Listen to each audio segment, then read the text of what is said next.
ስለ ጂኦግራፊክ ሎኬሽን ኦን ዴቨሎፕመንት አይደል ፓርት 3 ላይ ደርሰናል። ሄሎ ኤቭሪዋን ማይ ኔም ኢዝ ርብቃ ፍሮም ሉሲ ብሪጅ አካዳሚ። ሁሌም እንደምንለው ዌብሳይታችን www.lucyBridgeacademy.com ጆይን አድርጉ። የተለያዩ AI ሰፖርቲቭ ኩዌስቸኖችን ታገኛላችሁ። ኤንድ ኦፍ ኮርስ our YouTube channel don't forget subscribe and leave a comment and also አስተያየትና ኮሜንት ካላችሁ ደግሞ ቴሌግራም ቻናላችን ላይ አስቀምጡልን። so location settlement and service center የምንላቸው እንመለከታለን። so location and service center development ምንን strongly ዲፔንድ ያደርጋሉ? ጂኦግራፊክ ሎኬሽን ላይ ዲፔንድ ያደርጋሉ አይደል? ለምሳሌ ሎኬሽን ምንን ኢንፍሉዌንስ ያደርጋል? the size function spatial ለምሳሌ አንድ ካፒታል ሲቲ የሆነ ሀገር ለምሳሌ ምን እንበል አዲስ አበባ ብትኖር ምንድነው in terms of size ከሌሎቹ ምንድነች ትልቅ ነች አይደል? so in terms of function የምትሰጣቸው ሰርቪሶች ሆስፒታሎች ክሊኒኮች ትምህርት ቤቶች እንደዛውም ከሌሎቹ ምንድነው ካፒታል ስለሆነች ሳይዟም ትልቅ ነው የምትሰጠው ፋንክሽንም እንደዛው ትልቅ ነው አይደል? so and also spatial structure of settlement so አንድ ሎኬሽን አንድ ቦታ ምን ያክል ሰርቪስን ትሰጣለች so ሳይዟ ምን ያክል ነው ምን ያክል ሰው ነው እዛ ሀገር ውስጥ የሚገኘው distributed የሚሆነው in terms of population ላይ ኢፌክት ያመጣል። ሶ ሞስትሊ በዲቴል ስንመለከታለን ስለሆነ ሎኬሽንን ለምሳሌ there was ዋልተር ክሪስታለር የሚባል ነበረ ሶ በ1933 ሴንትራል ፕሬስ ቲዮሪ ያመጣ ነው። ሶ ኢኒሻሊ ይሄ ሰው በምን ጊዜ ሲኖር ነበረ? ሶ ዋልተር ክሪስታለር he was living during በምን ጊዜ ሲኖር ነበረ? በዩሮፕ ምን ባጋጠማት ጊዜ ነው? ኢኮኖሚክ ኢንስታቢሊቲ ባጋጠማት ጊዜ ነበረ ሶ ሲኖር የነበረው ሶ ኢኮኖሚክ ኢንስታቢሊቲ and also ራፒድ የሆነ ፖፑሌሽን ግሮዝ በነበረበት ጊዜ ነው። የሰዎች ኦር ህብረተሰብ ኦር ሰዎች ራፒድሊ በጣም እየጨመሩ እያደጉ ባለበት ጊዜ የዩሮፕ ደግሞ ኢኮኖሚዋ ላይ ኢንስታቢሊቲ በነበረ ጊዜ በዛን ጊዜ ነው ሲኖር የነበረው ሶ ምንድነው ኖቲስ ያደረገው ይሄ ዋልተር ክሪስታለር አንዳንድ ሲቲዎች አንዳንድ ሩላር አካባቢዎች ለምሳሌ ሩላር ኦር ቪሌጆች በጣም ተቀራርቦ ነው የሚገኙት።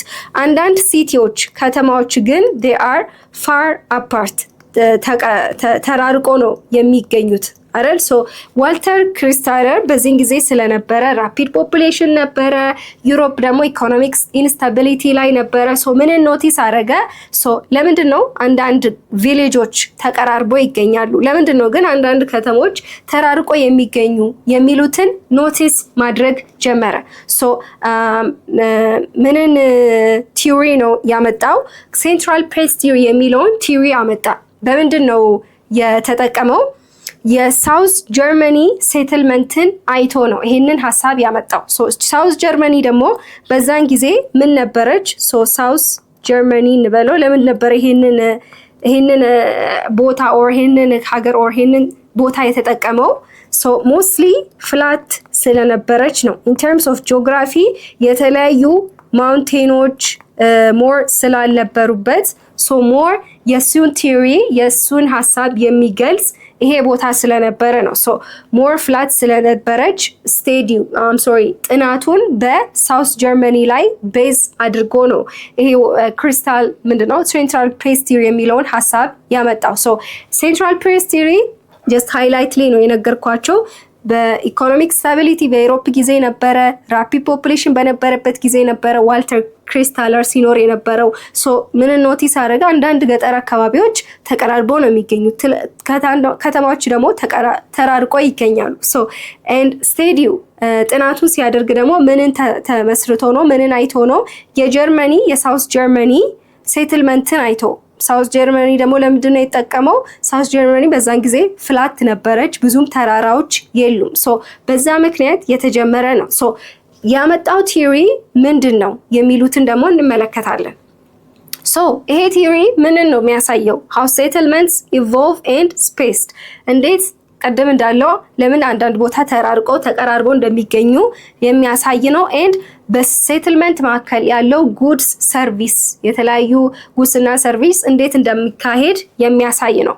ሶ ምንን ፎከስ ያደርጋል? ሃይራርኪያል order among urban centers hierarchical ስንል አንድ ነገር በደረጃ ማስቀመጥ ነው አይደል?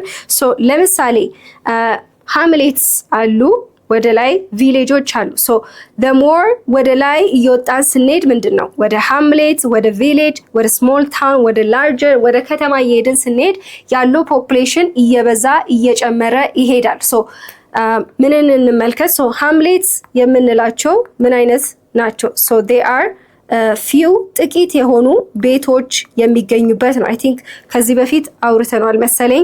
ሶ ቪሌጅ የምንላቸው ደግሞ ምን አይነቶች ናቸው? ሶ ኮሚኒያል የሆኑ ፋርመሮች፣ የተለያዩ ፋርመሮች ኮሚኒያል ፋርመሮች የሚገኙበት ናቸው። and then what ዚህን የትምህርት ክፍል ሙሉ ቪዲዮ ማግኘት ከፈለጋችሁ በሞባይል አፕሊኬሽናችን ወይ ደግሞ በዌብሳይታችን ላይ ማግኘት ትችላላችሁ። መልካም የጥናት ጊዜ